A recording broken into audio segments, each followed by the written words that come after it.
प्रिय दर्शकों, आज एक नया वीडियो एक नई कहानी लेकर हाजिर हैं। प्रिय दर्शकों, आज की कहानी है, आज का जो प्रसंग है बड़ा ही मोटिवेशनल है, बड़ा ही ज्ञानवर्धक है। आज की कहानी है शुक्राचार्य कैसे बने दैत्यों के गुरु। प्रिय दर्शकों, इससे पहले कि आप हमारे चैनल पर पहली बार आए हैं तो चैनल को सब्सक्राइब करें, बेल आइकन को ऑन करें, अच्छा कमेंट करें ताकि हर आने वाले वीडियो का नोटिफिकेशन सबसे पहले आपको मिले और प्रिय दर्शकों इसका आप फ़ायदा उठा सकें। तो शुरू करते हैं प्रिय दर्शकों आज की ये प्यारी सी कहानी, ये प्यारा सा वीडियो। प्रिय दर्शकों, बहुत पुरानी बात है।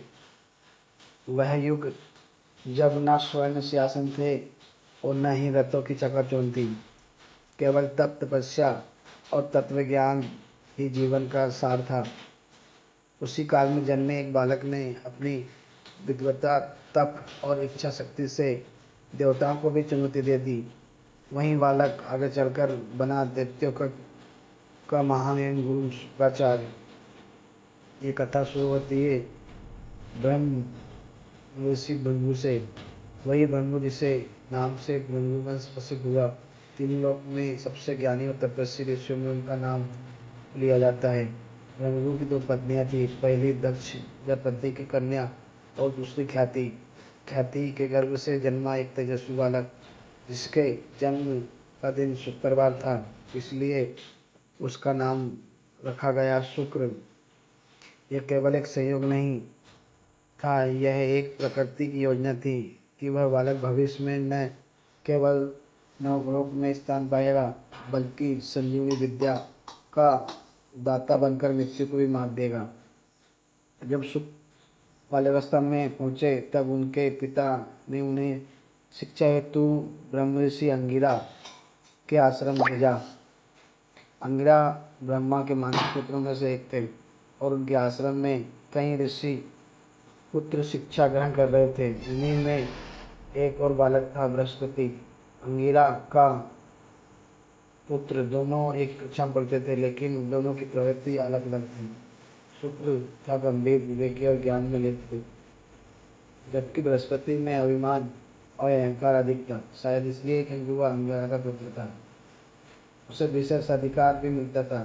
यह बात शुक्र को सलने लगी। समय बीतता गया। एक दिन किसी श्लोक की व्याख्या में जब अंगिरा ने बृहस्पति की अधूरी व्याख्या को प्रशंसा से नवाजा गया और शुक्र की पूर्ण विवेचना को अनदेखा किया गया, तब बालक शुक्र के मन में गहरी चोट लगी। ईर्ष्या नहीं पर न्याय की मांग थी उसकी, लेकिन गुरु का पक्षपात उसके आत्मसम्मान को छलनी कर गया। शुक्र ने गुप्त रूप से आश्रम छोड़ दिया और ज्ञान की तलाश में चल पड़े। वे सनक ऋषि और फिर गौतम ऋषि के पास पहुंचे। वहां उन्होंने वेद, आयुर्वेद, तंत्र मंत्र, सिद्धियां और योग का गहन अध्ययन किया। शुक्र का तेज इतना बढ़ गया कि वे अब स्वर्ण जैसे चमकने लगे।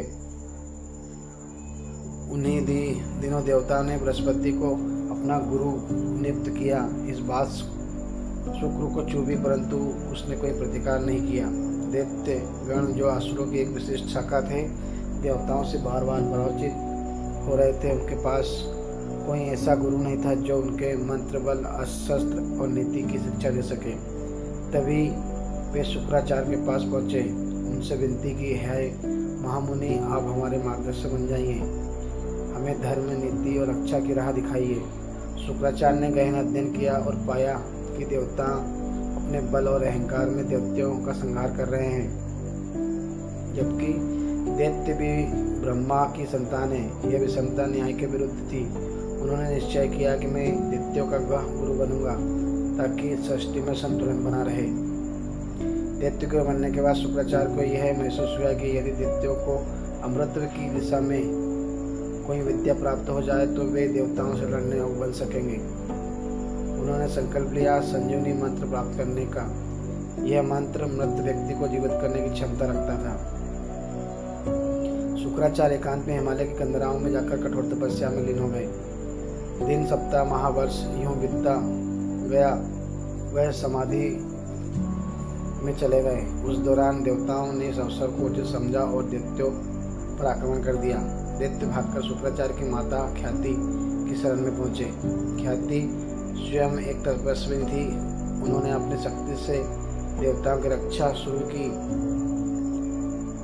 जब कोई देवता आक्रमण करता वह उसे मूर्छित कर देती। उन्होंने अपनी तपस्या के प्रभाव से एक दिव्य कवच दैत्यों पर डाला, लेकिन इस धर्म का संतुलन बिगड़ने लगा। पाप और धर्म का विस्तार होने लगा। देवताओं ने भगवान विष्णु से सहायता की याचना की। भगवान विष्णु स्वयं अवतरित हुए और ख्याति के तप को तोड़ने का प्रयास किया, परंतु जब ख्याति नहीं रुकी तब विष्णु ने अपने सुदर्शन चक्र से उनका सिर धड़ से अलग कर दिया। पूरा ब्रह्मांड घटना से स्तब्ध रह गया। तपस्या में लीन शुक्राचार्य को जब ज्ञात हुआ कि उनकी माता का वध हुआ है तो उनका क्रोध, उनकी पीड़ा और उनका संकल्प तीनों एक साथ जागृत हो गए। उन्होंने अपनी तपस्या और कड़ी कर दी। किसी प्रकार का भोजन, जल, नींद सब त्याग दिया। अंत भगवान शिव प्रकट हुए और बोले, हे शुक्र, तुमने कठिन तपस्या की है, मैं तुमसे प्रसन्न हूँ, मांगो क्या वर चाहते हो। शुक्राचार्य ने कहा, प्रभु, मुझे वह विद्या दीजिए जिससे मैं मृत को जीवित कर सकूं, संजीवनी विद्या। शिव मुस्कुराए और बोले, तथास्तु। शंकराचार्य ने अब दैत्यों की सेना को फिर से जीवित करना शुरू किया। एक बार जो देवताओं के हमले से समाप्त हो गए थे वे फिर खड़े हो गए। देवताओं की आशाएं डगमगा गई। माँ के वध का कारण भगवान विष्णु को मानकर शुक्राचार्य का उनसे बैर जन्मा। उनका मन अभी कभी भी विष्णु की स्तुति में नहीं झुका। इधर भंगुर ऋषि को जब ख्याति की मृत्यु की सूचना मिली तो उन्होंने भी विष्णु को कोसा और भयंकर श्राप दे दिया। हे विष्णु, तुमने एक स्त्री का वध किया है, इसलिए अब मुझे बार बार पृथ्वी पर जन्म लेना होगा, वह भी गर्मी में जाकर स्त्री की कोख से। तुझे मनुष्य के कष्ट सहने होंगे। यह श्राप मुझसे कठोर था। तभी से भगवान विष्णु के अवतार गर्भ से उत्पन्न होने लगे। वराह, मत्स्य, कूर्म आदि अवतार पूर्व में साक्षात प्रकट होते थे, लेकिन परशुराम, राम, कृष्ण, बुद्ध आदि गर्भ से जन्मे और मानव कष्टों को भोगा। इस बीच शुक्राचार्य दैत्य गुरु बनकर दैत्यों के वैभव को चरम पर ले गए। देवताओं को निरंतर पराजय का सामना कर पड़ रहा था। तभी देवताओं ने योजना बनाई। बृहस्पति के पुत्र कच्छ को शुक्राचार्य के पास भेजा ताकि वह संजीवनी विद्या सीख सके। कच्छ शुक्राचार्य की सेवा में उपस्थित हुआ और अनेक वर्षों तक समर्पण भाव से सेवा करता रहा। शुक्राचार्य की पुत्री देवयानी कच्छ पर मोहित हो गई, लेकिन जब असुरों को कच्छ की सच्चाई पता चली तो उन्होंने उसे कई बार मार डाला। हर बार शुक्राचार्य ने संजीवनी मंत्र से उन्हें जीवित कर दिया। अंततः कच्छ ने विद्या प्राप्त की, लेकिन शुक्राचार्य ने एक शर्त जोड़ दी, इस विद्या का प्रयोग केवल उचित और न्यायपूर्वक कार्यों के लिए करना है। शुक्राचार्य केवल एक दैत्यवीर नहीं थे, वे नीति, तंत्र, न्याय और राजधर्म के भी महान आचार्य थे। उनके लिखे शुक्र नीति और शुक्र शास्त्र आज भी राजतंत्र और राजनीति में महत्वपूर्ण माने जाते हैं। वे केवल किसी जाति या समुदाय के उपदेश नहीं थे, बल्कि सृष्टि में संतुलन, न्याय और धर्म की स्थापना हो सके अपना धर्म मानते थे। शुक्राचार्य की कथा हमें यह सिखाती है कि ज्ञान और तपस्या केवल देवताओं की संपत्ति नहीं होती। जो भी सत्य के पथ पर चलकर आत्मबल और धैर्य और समर्पण से कार्य करता है, वे ब्रह्मा से भी अधिक पूजनीय हो सकता है। शुक्राचार्य आज भी ग्रहों में शुक्र के रूप में हमारी कुंडली और जीवन में प्रभाव डालते हैं। वे केवल दैत्यों के गुरु नहीं, बल्कि ज्ञान, प्रेम, सौंदर्य और संजीवनी के प्रतीक है। उनकी कथा यह दर्शाती है कि ब्रह्मांड में सब कुछ काले और सफ़ेद में नहीं बटा है। कुछ बातें धुंधली भी होती है और उन्हीं में छिपा होता है सत्य।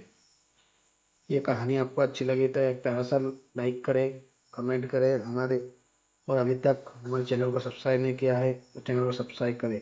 जय माता दी। इसी प्रकार की अन्य कथाएँ आपको मिलती रहेगी।